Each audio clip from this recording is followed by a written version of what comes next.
하나님의 말씀은 로마서 4장 5절 6절 말씀을 함께 크게 읽도록 하겠습니다. 시작.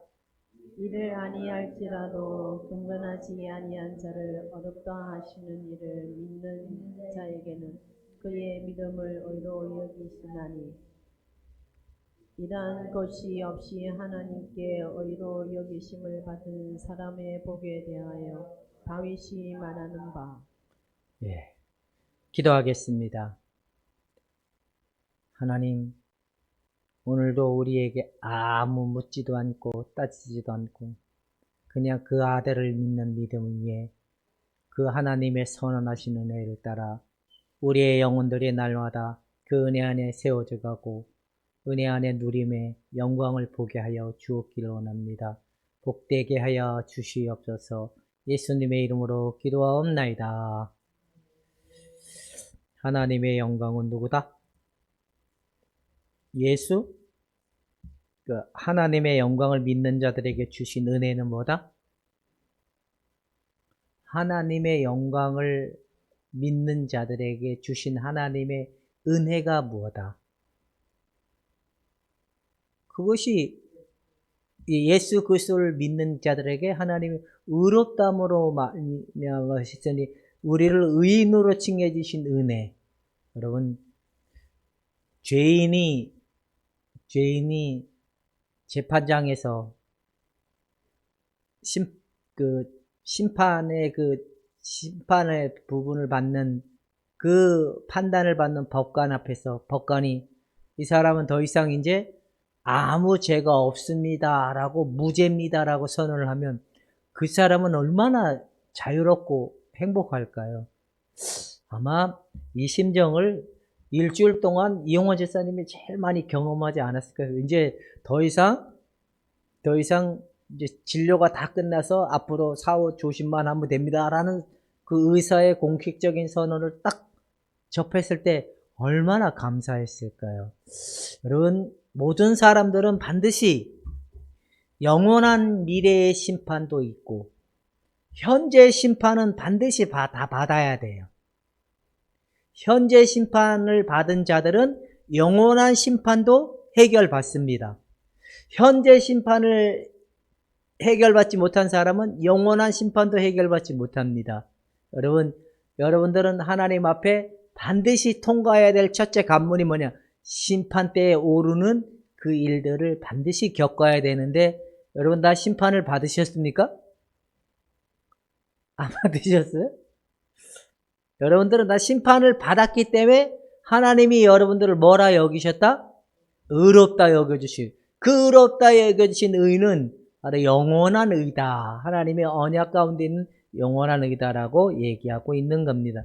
그래서 여러분들은 미래의 심판도 우리에게는 굉장히 있지만 현재 심판도 반드시 우리가 생각해 봐야 될 부분이 있다라고 얘기합니다.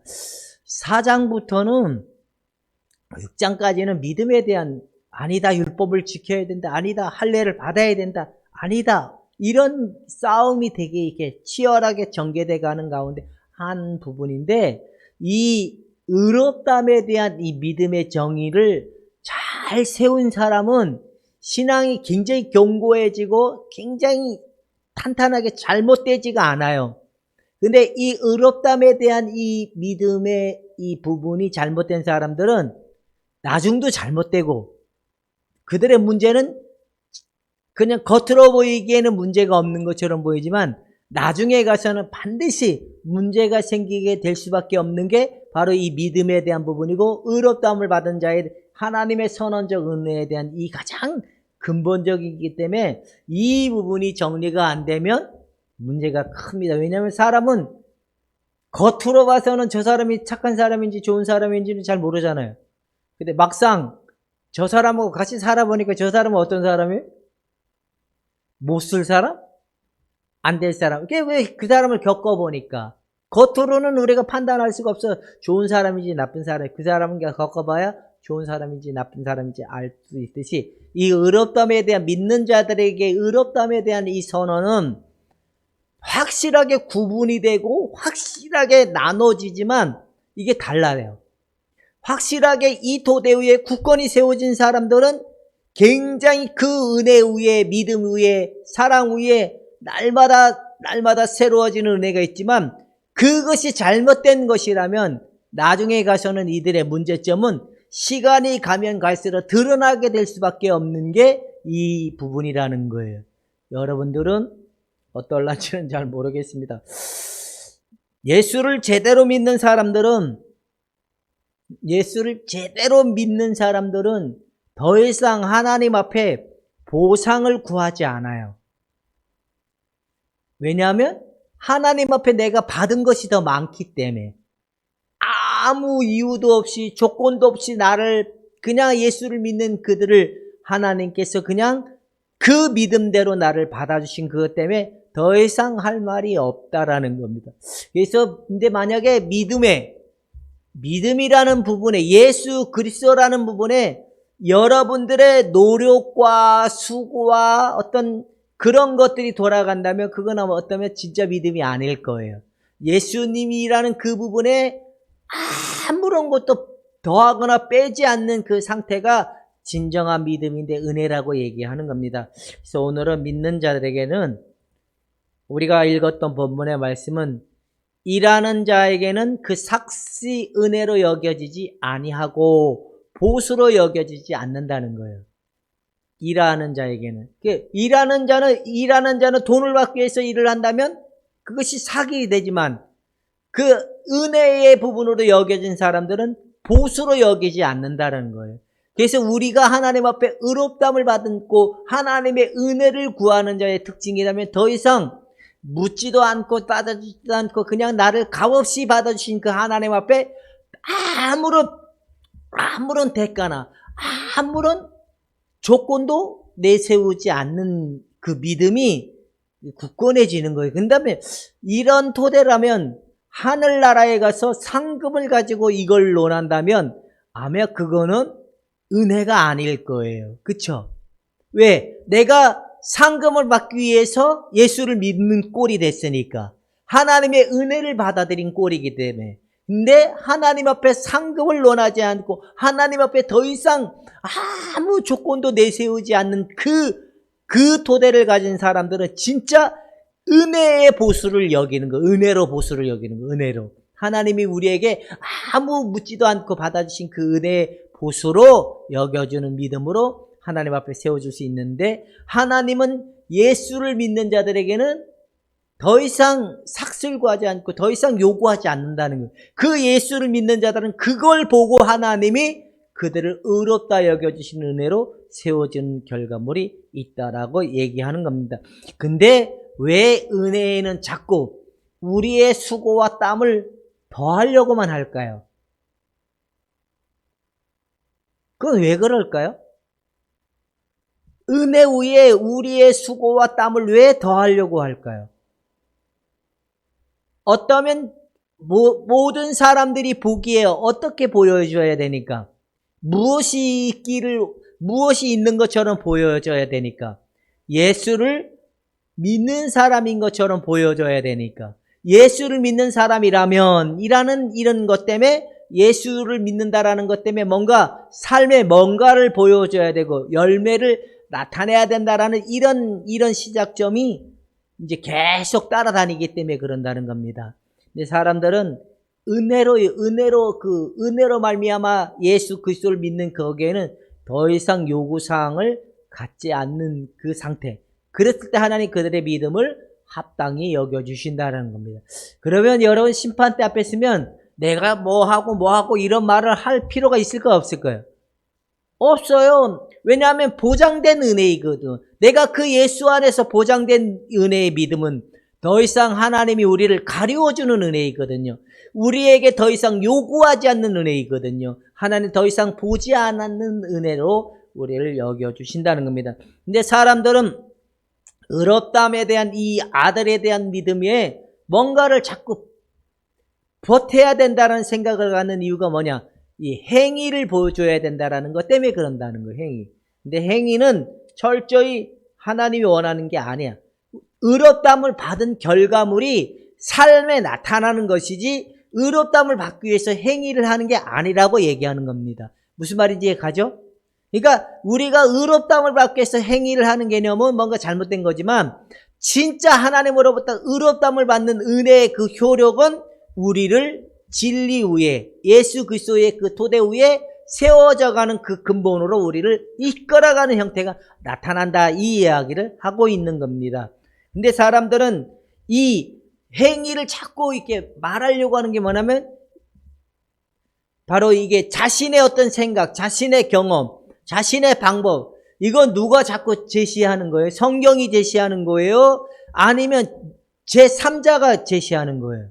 나 말고 나도 제시하고 목사님도 제시하고 교회도 제시하다 보면 자꾸 행위라는 개념으로 갈 수밖에 없는 이유가 있다는 겁니다. 나 예수님 믿어요 하면서 나 제사함 받았어요 라고 얘기하지만 그것이 문제가 되다 보니까 자꾸 믿음이라는 이 부분을 강조하게 되고 믿음이라는 부분에는 이렇게 가야 된다라고 얘기하는 거예요. 근데 우리가 예수님이라는 그분 위에 나의 어떤 경험, 감정, 느낌 이런 것도 섞이면 안 됩니다.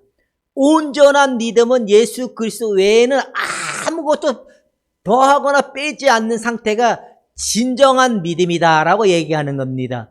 이해가 되십니까? 여러분들은 옛날에 믿으려고 노력을 했습니까? 그냥 믿었습니까? 그냥 노력하니까 믿어집니까?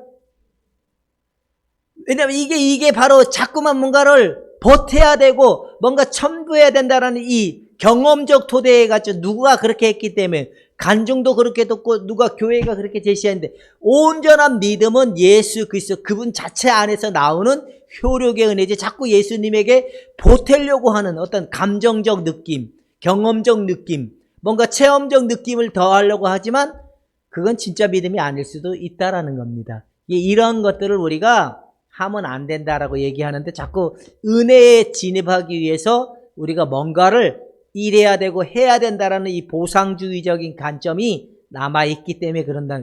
여러분들은 보상을 바라지 않습니까?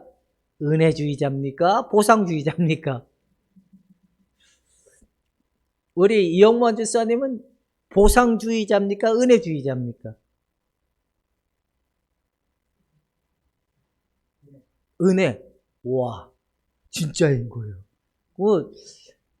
우리끼리 이야기지만 오성수 권사님은 보상주의였습니까? 은혜주의였습니까? 보상주의였다가 은혜주의로 갔다.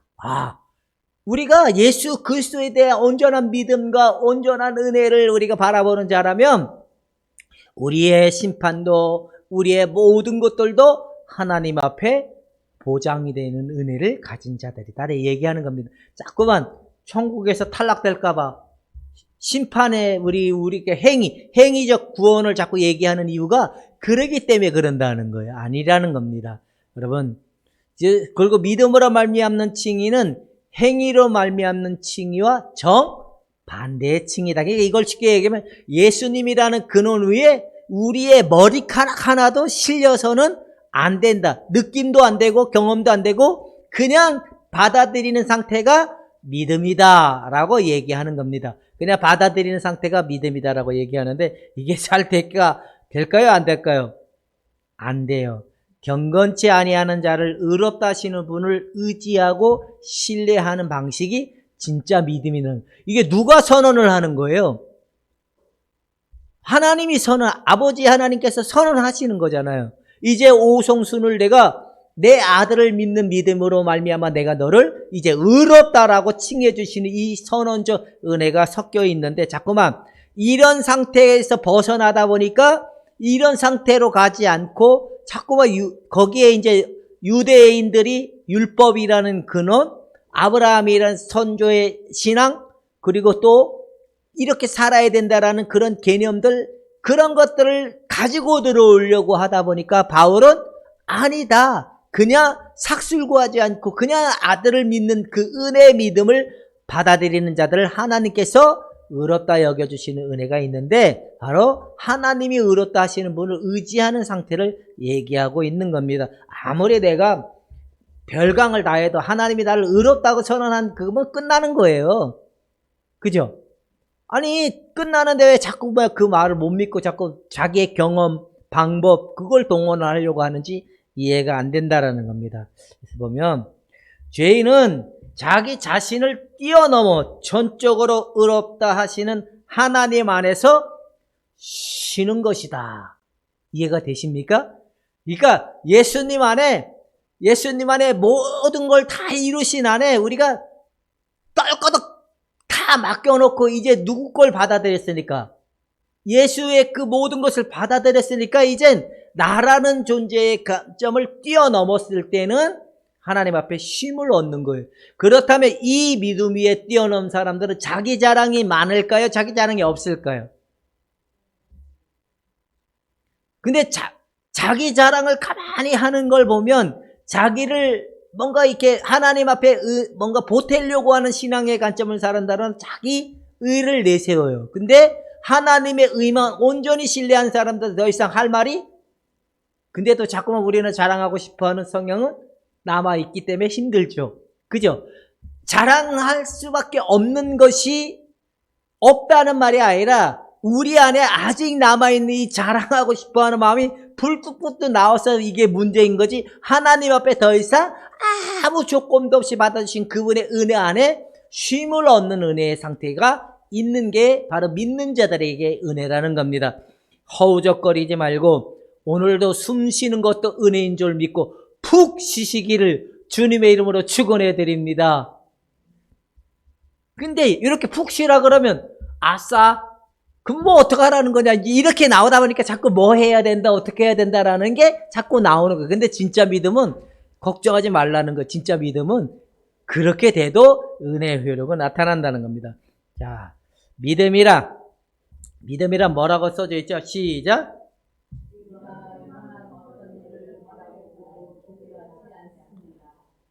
우리가 행한 일을 어떤 것을 바라보고 기대하지 않는 거예요. 근데 믿음은 누구를 바라보는 거예요? 예수님이 하신 일과 예수님이 행하신 일을 우리가 기대하고 예수님을 바라보는 게 믿음인 거예요. 예수님 안에 모든 게 다 있으니까. 그래서 온전케 하신 예수를 바라보라. 할렐루야. 나를 바라보면 18이 나오지만 예수님을 바라보면 조용함이 나오는 겁니다. 어렵습니까? 쉽습니까? 근데 잘 안 되죠. 왜냐하면 우리가 믿음을 순간 놓치면 그럴 수 있다는 겁니다. 그래서 그리스도 안에서 하나님과 행하신 유대한 일을 바라보고 기대하는 것이 믿음이다. 근데 믿음이 엄청나게 이해가 되시죠? 옛날에는 믿음하면 이거였죠. 그게 뭐예요? 불안도 없어야 되고 걱정도 안 해야 되고 뭔가 담대해야 되고 뭔가 이런 개념을 가졌죠. 이렇게 바라보면 자기에게 믿음이 있는 것 같아요? 없는 것 같아요? 그러면 없는 것 같으니까 또 뭐 해요? 자꾸 믿음 달라고 주여 믿음을 주시옵소서. 믿음을 그놈의 믿음이 왜 안 올까요? 그놈의 믿음이 왜 안 올까요? 이것도 자기의 경험, 자신의 생각, 자신의 방법 위에 하나님 보고 믿음은 이런 거라고 자기가 정해놓은 믿음대로 달라고 하니까 안 주는 거. 하나님이 제시한 믿음은 예수님이었는데 그 예수님을 빗나간 자신의 경험과 자신의 방법을 가지고 믿음을 달라 그러니 죽었다 깨어나도 안 된다는 겁니다. 근데 우리는 믿음을 달라는 게 아니라 하나님이 보내신 자 예수를 믿으라는 겁니다. 그러면 그 은혜의 효력이 우리에게 있게 된다라고 얘기하는 겁니다. 이해가 되시죠? 믿음은 낑낑거리는 거다, 쉬는 거다. 민지야, 믿음은 낑낑거리는 거다, 쉬는 거다. 그럼 민지는 믿음이 왔다 갔다 하는 이유는 원래 믿음이 없기 때문에 왔다 갔다 하는 걸까요? 내 안에 있는 이 감정이 춤을 추니까 왔다 갔다 하는 걸까요? 그러면 그거는 진짜 믿음일까요? 가짜 믿음일까요? 아니요, 진짜 믿음인데 이 출렁거리는 지금 뭐가 문제인 거예요? 나의 감정이 문제인 거지 이 믿음이 문제가 아니라는 거죠. 이해가 되시지 무슨 말인지. 이 믿음은 완전한 것이고 거룩한 것이고 흠이 없는 것인데 내 안에 있는 이 요소적 감정이 춤을 추니까 문제인 거예요. 근데 그럴 때 정신을 똑바로 차리면 온전케 하신 예수님의 은혜를 누릴 수 있는 은혜가 나타난다라고 얘기하는 겁니다. 자, 성경은 칭의가 우리의 난제인 죄에 대한 하나님의 해결책이라는 거예요. 죄에 대한 해결책. 이게 없었으면 어느 날 제가 학교에서 이렇게 어떤 학생한테 이 칭의란 무엇입니까? 라는 책을 소개해 줘서 걔가 막 읽고 난 다음에 이런 말을 자기는 가짜였고 교수님이 진짜였습니다라고 말할 애가 있었어요. 그런데 요번에 이렇게 설교를 준비해서 그 책이 생각이 나서 한번 더 읽어보다 보니까 그 애랑 이제 통화를 하게 됐는데 그 애가 하는 말이 칭의가 없었으면 어떻게 앞서냈냐고. 이 죄의 문제는 해결되지 않으니까. 왜? 끊임없이 자기 속의 죄는 따라다니니까. 근데 하나님 나를 의롭다신 여겨주신 그 은혜 안에 누림은 얼마나 화평이고 자유고 거룩이고 안전인지를 깨닫게 됐으니까. 그러니까 이 유일한 해결책이 뭐예요? 바로 하나님의 의롭다심의 선언이 우리의 문제를 해결할 수 있는 걸 얘기한다는 겁니다. 자, 칭의란 무엇인가? 칭의는 시작.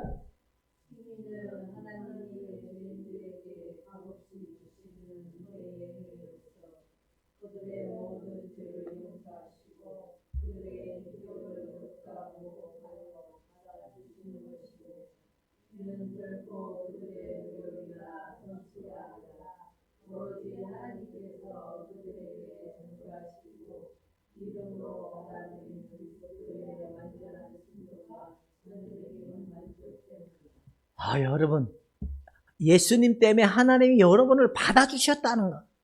아버지 하나님이 우리를 받아주시고 그 받아주신 결과로 우리를 의롭다 여기신 이 은혜가 엄청난 거예요. 십자가의 은혜는 비교할 수 없는 은혜이고 비교할 수 없는 사랑이라는 거예요. 아니, 전능자가 어떻게 십자가에서 죽을 수 있겠습니까? 다른 이 귀신들이 할 수 없는 것이 하는 거예요. 하나님은 바로 전능자가 육신의 몸을 이 땅에 입고 오셔서 우리를 위하여 십자가에 짊어지시고 죽어주신 은혜를 통하여 그 대신 우리를 하나님께서 뭐로 여겨주시냐면 만족과 완전한 순종을 하나님이 우리에게 허락하시는 것이 바로 칭의라고 얘기하는 겁니다. 근데 여러분은 이걸 알아야 돼요. 이 의롭다함의 선언은 누가 내리시는가? 교회 목사님이 내리신다. 아니라는 거죠. 바로 하나님의 칭의의 판결을 내리는 행위는 하나님 편에서의 칭의는 능동. 하나님이 아들 예수님을 통하여 이미 의롭다는 편을 선언을 하신 거예요. 그래서 그 아들 예수님을 받아들이는 그들에게 하나님이 선언한 그들을 받아들이게 된 그들에게 하나님께서 이게 은총을 주시는 게 뭐냐? 수동적 칭의다라는 거예요. 우리가 받으려고 노력을 하고 막 애쓴 게 아니라 하나님으로부터 주어진 은혜였고 그것이 우리에게 아무 수고 없이 아무 노력 없이 받아들이신 은혜가 하나님으로부터 내리는 바로 의롭다함의 선언을 얘기하는데 의롭다함을 받는 사람에게 하나님이 내리시는 선의가 하나님으로부터 내려진 선언이 바로 의롭다함을 받는 겁니다. 그래서 내 스스로가 의롭다함을 만들 수 있을까요? 없을까요? 근데 이거 굉장히 중요한 말이에요. 지금 보면 이 의롭다함의 선언을 어떤 사람들은 스스로 내린 사람들이 되게 많아요. 근데 이거는 진짜인 것처럼 보여요. 근데 나중에 가면 갈수록 뭐가 보일까요? 문제는 반드시 드러나는 거예요. 그래서 저기 자꾸만 얘기할 수밖에 없는데 저쪽 옆에 있는 걔네들은 왜 그러냐면 겉으로 보기에는 별 문제 없이 보여요. 걔네들도 그 칭의의 관점을 굉장히 부각시켜 놓은 거거든요. 근데 그것이 칭의의 관점적, 말씀적 관점에 보면 어느 정도 비슷한 말을 하는 것 같고 똑같은 말을 하는 것 같은데 스스로가 의롭다함을 받는 그들에게는 이것이 똑같은 것 같으나 결과는 확연히 달라지는 결과물이 나타나는 게 이 부분이라는 게 우리가 진짜 믿음을 가진 자들은 살아나지만 진짜 믿음이 아닌 자들은 살아날 수가 없다라고 얘기하는 겁니다. 자, 봐봅시다. 칭의는 우리 안에서 나오는 무엇이 아니라 그리스도가 우리를 위해 행하신 객관적인 사역의 결과를 우리가 뭐 하는 거다? 획득하는 것인데 이 획득이 뭐냐면 바로 믿음이라는 거예요.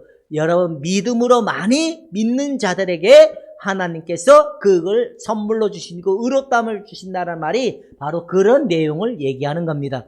여러분들이 믿습니까 해서 받았습니까? 그냥 하나님으로부터 그 아들 예수 그리스도를 나 때문에 죽으셨구나, 저분이 하나님이셨구나 라고 우리가 그 예수를 믿을 때 하나님 우리를 의롭다 여기신. 그러니까 믿음에는 상급도, 믿음에는 노력도, 행위도, 어떤 그 믿음에는 더하는 것이 아무것도 없는 상태가 진정한 믿음이다라고 얘기하는데, 왜? 하나님으로부터 주어지는 은혜이기 때문에 그런다는 겁니다. 그렇다면 여러분들은 점점 가면 갈수록 누가 나타날까요? 근데 우리끼리 이야기지만 옛날에 우리가 예수님 나타내려고 하다가 힘들었습니까? 안 힘들었습니까? 그래서 예수 믿는 게 즐겁고 행복한 일이 아니야. 늘 교회 가면 이렇게 살라라는 말이 되게 많잖아요. 이렇게 행하라라는 말이 많단 말이에요. 그 말에 자기가 조금 양심에 찔리면 또 짓눌리게 되고 또 그래서 해보려고 노력하지만 우리는 왜 이 부분을 제가 처음서부터 끝까지 이 부분을 계속 얘기하냐.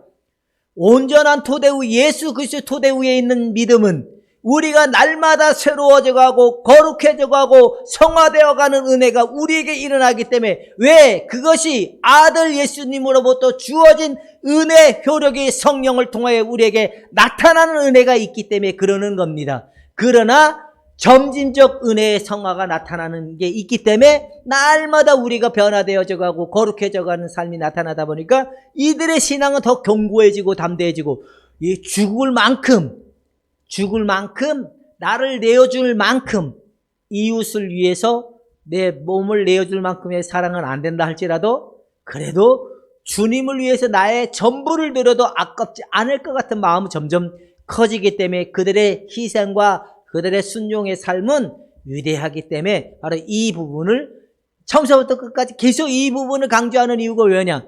이게 올바랐으면 우리는 예수의 장성한 분량의 온전을 이르기까지 주님 안에서 채워져 가는 은혜가 나타나기 때문에 이 이야기를 한 10년, 20년 동안 계속하는 이유가 왜 그러냐?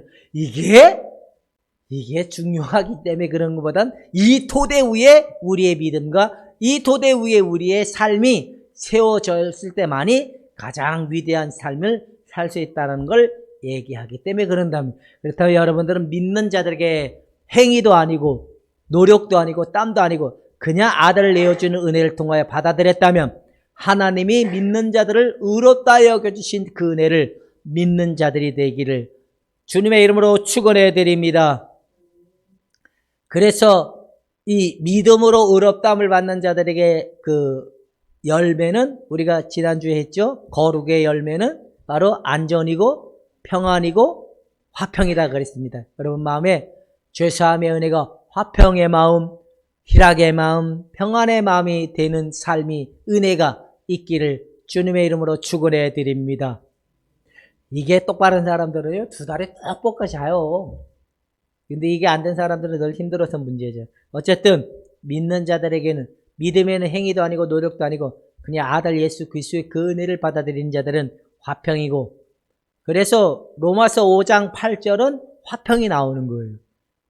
그리고 또 계속 이 부분을 계속 이어져 가는 내용이 나오는데 어쨌든 화평이고 안전이고 평안이라는 사실 속에 자유할 수 있기를 주님의 이름으로 축원해 드립니다.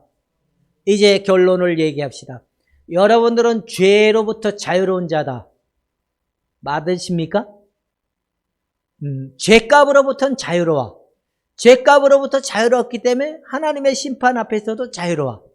나중에 삶은, 우리의 지난날의 삶은 더 이상 묻지도 않고 따지지 않지만 우리에게 진정한 예수 그리스도의 삶이 나타난다면 하나님 앞에서도 믿음을 보지 않고 열매를 본다는 그 결과가 반드시 헛되지 않게 되는 줄로 믿을 수 있기를 주님의 이름으로 축원해 드립니다. 기도하겠습니다. 하나님 아버지, 누림의 결과가 풍성하게 하여 주옵소서, 자유케 하여 주시옵소서. 죄에 넘어지지 않고 세상에 미혹받지 않고 강하고 담대한 아들로서 살아가는 삶이 헛되지 아니하도록 주의 성령의 능력을 더하여 주었길 원하며 예수님의 이름으로 기도하옵나이다. 아멘.